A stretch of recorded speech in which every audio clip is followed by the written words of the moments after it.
G'day and welcome back to another episode of Tomo's Tune Ups. On this episode, we're going to finish putting the engine back in the 850.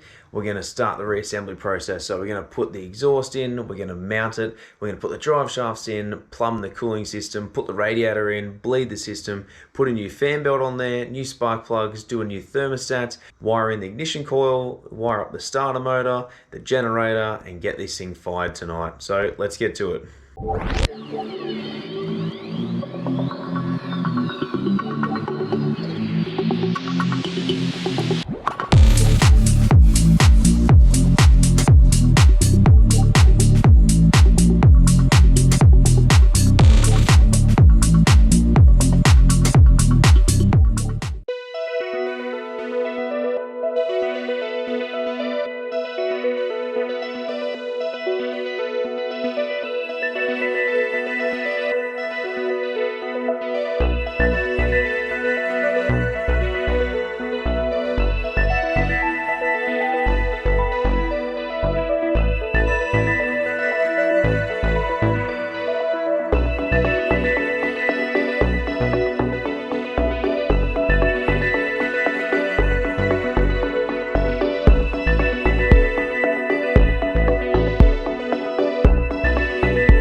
So welcome back everyone. The awkward moment when it is 11:30 at night and you realize that your GoPro has run out of battery and the last couple of hours of the reassembly process of the Mini behind me wasn't actually filmed. So I've just gotten home from work, as you can see by my shirt. We are pretty much ready to rock and roll now. Everything is set up. We just need to finish bleeding the cooling system, reinstall the air filter, and a couple of things.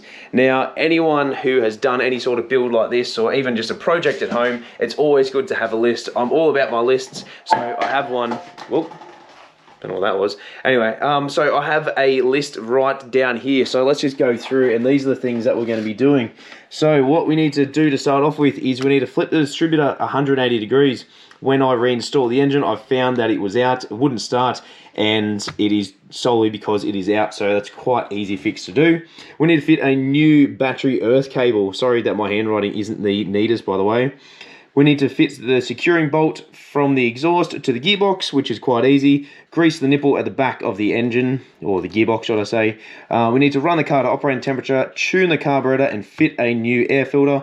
I am just going to do a time-lapse video of how to tune the carby. I will do another explanation down the track on my own car, just to show you guys how to do it properly on an SU carburetor.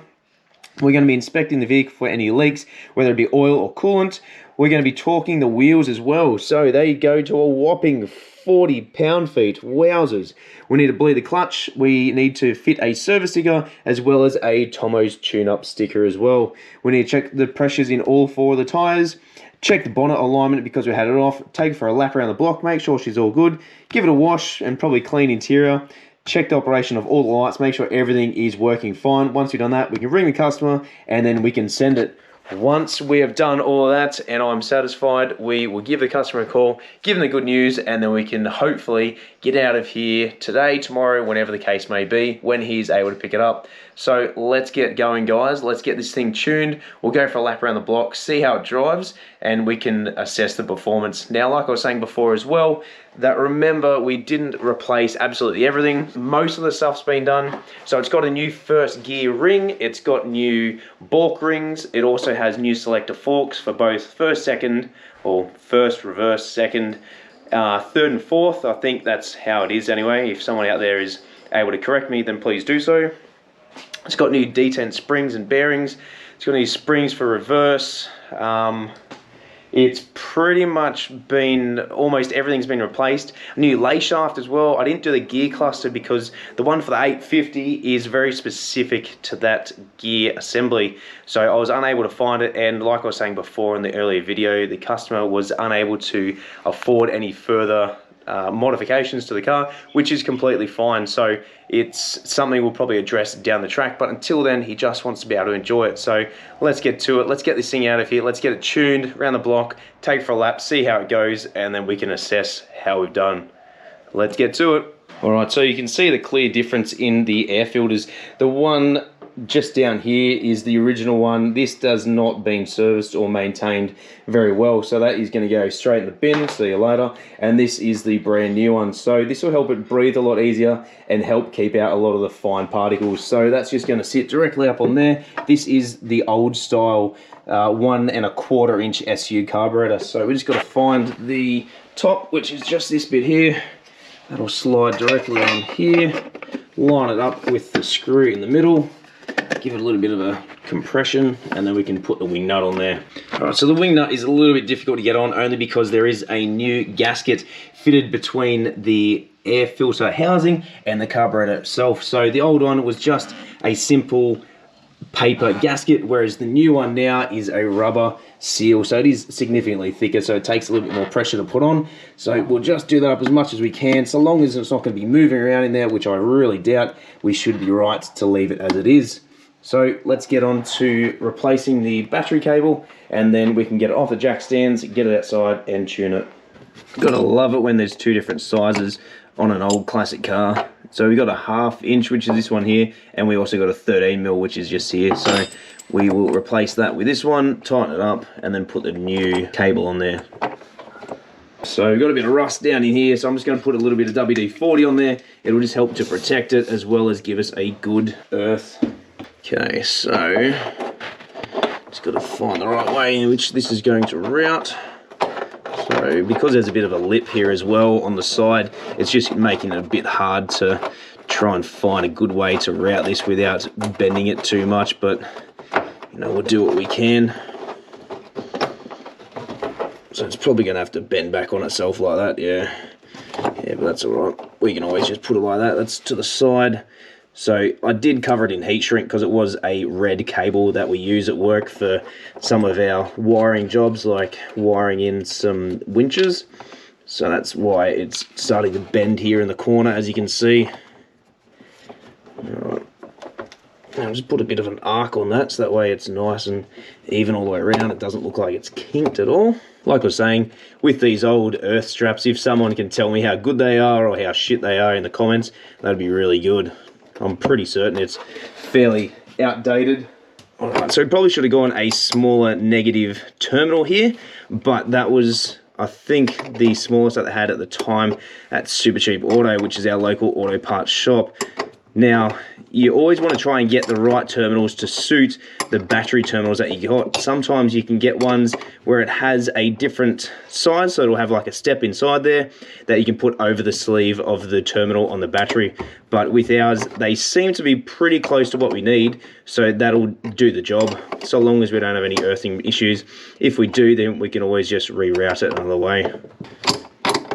Now, just ensure that everything is nice and tight, and that we don't have any movement whatsoever. I know there's movement in the battery, but we've already addressed that, and there's nothing we can really do about that because we're unable to get a battery clamp. If someone can leave it in the comment section below for ones that you would recommend or that you use or that you're able to make up, let me know.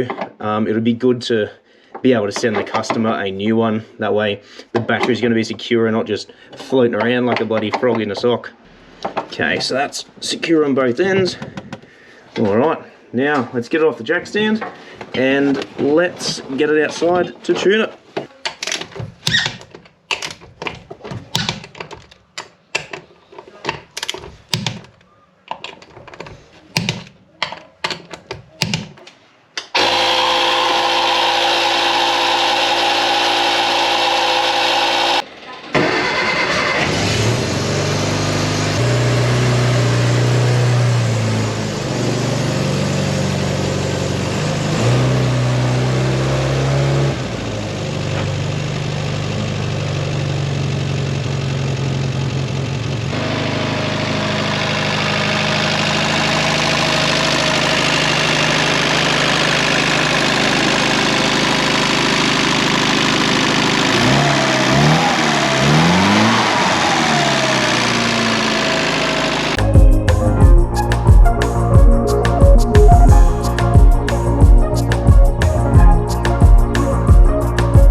So there we have it. We got the 850 on the road. Everything's working fine. It's holding first gear. Second gear is a little bit worn, but it could just be the fact that the Magic Wand is about 6 meters long. So I'm quite happy and impressed with the way that it runs. Now it's time to give the customer a call, get a couple of those little things done before they pick it up, disregard him, and another satisfied customer, I guess. So thanks heaps for watching. I hope you guys enjoyed this series. Have a great afternoon, and I'll see you right here on another episode of Tomo's Tune Ups. Say bye.